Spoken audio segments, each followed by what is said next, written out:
तो प्यारे बच्चों, ये भी आपके बोर्ड एग्जाम का ही एक क्वेश्चन है। इसमें क्या पूछा गया है, draw the graph of the following equations and ये आपका इक्वेशंस क्या क्या है, 2x minus y equals to 1 and 3x plus 2y equals to 12 और determine the vertices of the triangle formed by the lines representing this equation and the x axis shade the triangle region so formed and find its area.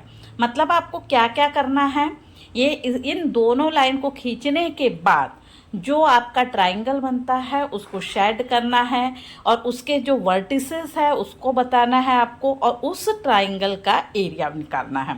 तो बहुत simple सा question है आपका। यहाँ पे 2x minus y equals to 1 हुआ। एक बार आप x को 0 ले लो, एक बार y को 0 ले लो, आपको 2 पॉइंट तो ऐसे मिल जाएंगे। नहीं तो आप अपने हिसाब से ले सकते हो। ऐसे पॉइंट निकालिए जिसको प्लॉट करना ईजी हो, जैसे 1/3, 1/5 या 2/5 या 2/3 वैसा टाइप का आता है तो फिर आपको मुश्किल होता है।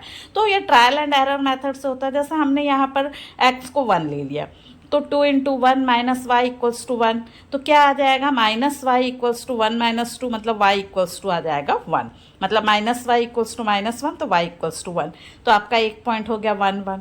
दूसरी बार आपने ये x को 0 ले लिया तो सीधा सीधा क्या आ गया, y इक्वल्स टू माइनस 1 ये आ गया।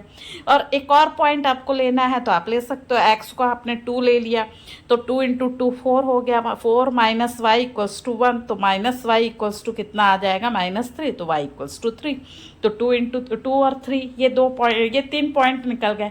3 पॉइंट की ज़रूरत भी नहीं रहती, हम केवल कोई 2 पॉइंट भी ले ले तो हम एक लाइन ड्रॉ कर सकते हैं बहुत इजीली। सेम उसी तरीके से ये दूसरे इक्वेशन के लिए भी आप यहाँ पर निकाल लीजिए, 2 या 3 पॉइंट निकाल लीजिए।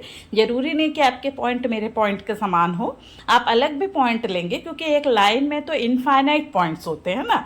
तो कोई भी आप 2 पॉइंट्स ले लीजिए और फिर उसके बाद इन दोनों लाइन्स को आप प्लॉट कर लीजिए। वो लाइन कहाँ पर इंटरसेक्ट करती है वो इस इक्वेशन का सॉल्यूशन होगा, ठीक है।